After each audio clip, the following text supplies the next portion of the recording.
जी अस्सलाम वालेकुम। मेरा नाम अदनान इफ्तिखार है और आप देख रहे हैं अदनान इफ्तिखार एडवेंचर। आज की जो वीडियो है उसके अंदर हम आइडिया एंड अपॉर्चुनिटी देखेंगे। ठीक है। ऑल्दो हाउएवर ये दोनों बड़े रिलेटेड कॉन्सेप्ट्स हैं, लेकिन अगर फ़र्क देखने से पहले अगर मैं आपको बताऊं तो opportunities start as an idea, but all ideas can not be an opportunity. तो जो अपॉर्चुनिटी स्टार्ट तो आइडियाज से होती हैं, लेकिन सारे आइडियाज जो है एक वायबल अपॉर्चुनिटी नहीं बन सकते। अच्छा, बिफोर गोइंग फॉरवर्ड के आइडिया एंड अपॉर्चुनिटी में फ़र्क है, हम सबसे पहले ये देख लेते हैं आइडिया क्या होता है और अपॉर्चुनिटी क्या होती है। तो अगर हम फ़र्क में देखें तो idea idea is a thought, कोई भी सोच, anything that comes in your mind is an idea.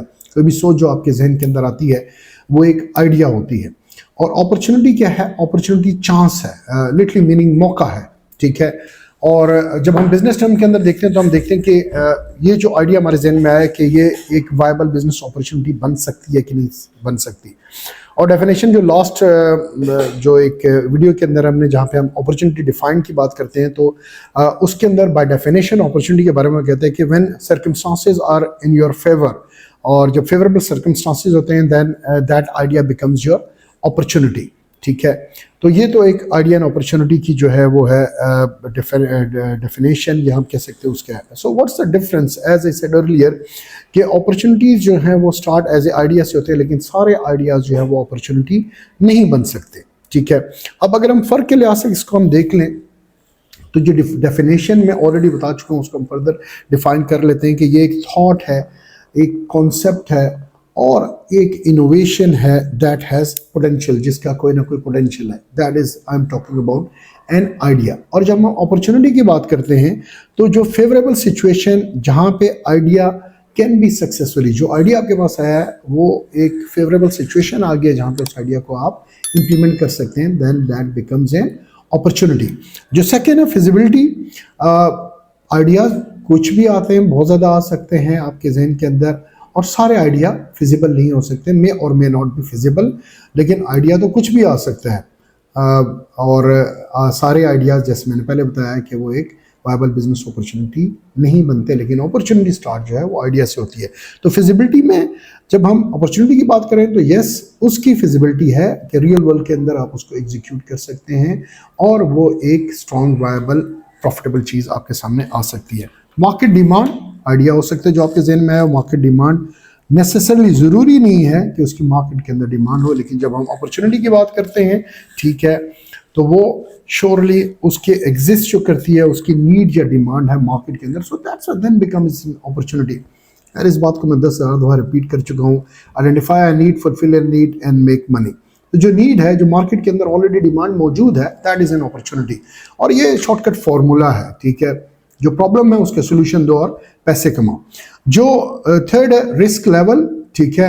Idea के ऊपर बहुत ज़्यादा हाई रिस्क लेवल होते हैं क्योंकि श्योरली ये एक जस्ट कॉन्सेप्ट है without validation. Why it is a high risk? क्योंकि ये कॉन्सेप्ट है, इसकी वैलिडेशन नहीं है। जबकि हम जब अपॉर्चुनिटी की बात करते हैं तो रिस्क तो इनहेरिटेड है। देखें, बिजनेस के अंदर रिस्क इनहेरिटेंस में, उसको विरसे में मिला है। जब आप बिजनेस स्टार्ट करेंगे और जब अपॉर्चुनिटी को देंगे तो इनहेरिटेड रिस्क है। लेकिन यस, अपॉर्चुनिटी के ऊपर जब हम बात करते हैं तो यस, वो एक आइडिया कॉन्सेप्ट नहीं है, बल्कि उस अपॉर्चुनिटी के ऊपर आपने वर्क किया हुआ है, मार्केट रिसर्च की हुई है, लोगों के जो है डाटा को गैदर किया है, प्राइमरी एंड सेकेंडरी रिसर्च ली हुई है, तो देन चांसेस ऑफ रिस्क जो है इस अपॉर्चुनिटी के अंदर कम है और उसका जो है पोटेंशियल जो है प्रॉफिटेबिलिटी उसकी हो सकती है कि नहीं हो सकती, ये सारी चीज़ें हम अपॉर्चुनिटी के अंदर देखते हैं। तो अपॉर्चुनिटी बैक बाय होती है रिसर्च। मोनेटाइजेशन, क्या आप उससे पैसे कमा सकते हैं? आइडिया से तो नहीं कमा सकते। आइडिया तो किसी के भी जहन में आता है जब तक उसको आप प्रैक्टिकली करेंगे नहीं। ठीक है। तो वो शेख चिल्ली की तरह आप जो है ना वो ख्याली पुलाव तो नहीं पकाएंगे ना। आइडिया तो एक ख्याली पुलाव है, जब आप उसको प्रैक्टिकली करेंगे तो देन श्योरली आप उससे पैसे कमा सकते हैं। अच्छा, मोनेटाइजेशन के बारे में बात कर रहे थे कि आइडिया जो है वो डेफिनेटली एक वेग है, एक सिंपल आइडिया है और वो मोनेटाइज नहीं हो सकता। लेकिन अपॉर्चुनिटी यस, उसकी डिमांड है, उसको आप एनालाइज करते हैं, देखते हैं, तो वो आपके एक प्रॉफिटेबल आपको आगे फ्यूचर में प्रॉफिट दे सकती है। तो अगर हम इसका देखें तो आइडिया क्या है? It's an abstract. ठीक है। और अपॉर्चुनिटीज़ जो हैं वो कंक्रीट हैं और एक्शनेबल हैं। अपॉर्चुनिटीज़ जो हैं surely they requires validation, market demand और फिजिबिलिटी असेसमेंट रिक्वायर करती हैं। ठीक है। अब एक सक्सेसफुल एंटरप्रेन्योर को जो है वो ऐसे आइडियाज़ के ऊपर वर्क करना चाहिए जो कि वायबल बिजनेस अपॉर्चुनिटी बन सकते हैं, जो आप कह सकते हैं कि ऐसी अपॉर्चुनिटी को सीज करना चाहिए, उसके ऊपर स्टार्ट वर्किंग ऑन इट कि जो कि वर्थ फाइल है टू परसू की जा सके। तो वो आइडियाज़ जब ब्रेनस्टॉर्मिंग हमने पढ़ा कि ब्रेनस्टॉर्मिंग करते हैं तो फिर आप देखते हैं कि ये ऐसे आइडियाज़ हैं कि जो एक वायबल और वर्थ फाइल अपॉर्चुनिटी बन सकती है। आप उसको स्टडी करें, उसका एनालाइज करें और उसके बाद उसके ऊपर वर्क करना शुरू हो जाए ताकि आप ये सारे जो है मोनेटाइजेशन जो प्रॉफिटेबिलिटी है आप उससे कमा सकें। आज के लिए इतना ही है कि what is the difference between idea and opportunity. Most probably जो है वो आप लोगों को समझ आ गई होगी आइडिया एंड अपॉर्चुनिटी क्या है। इंशाल्लाह नेक्स्ट वीडियो में मिलते हैं और एंटरप्रेन्योरशिप की और जो अदर मालूमाती वीडियोस के साथ इस चैनल के ऊपर। अगर आपने मेरे चैनल को सब्सक्राइब नहीं किया तो काइंडली इसको सब्सक्राइब कर लीजिए, लाइक कीजिए, शेयर कीजिए और बेल का आइकन प्रेस करें ताकि आपको ई शिप से रिलेटेड जो है वो वीडियोस मिलती रहें। थैंक यू, अल्लाह हाफिज़।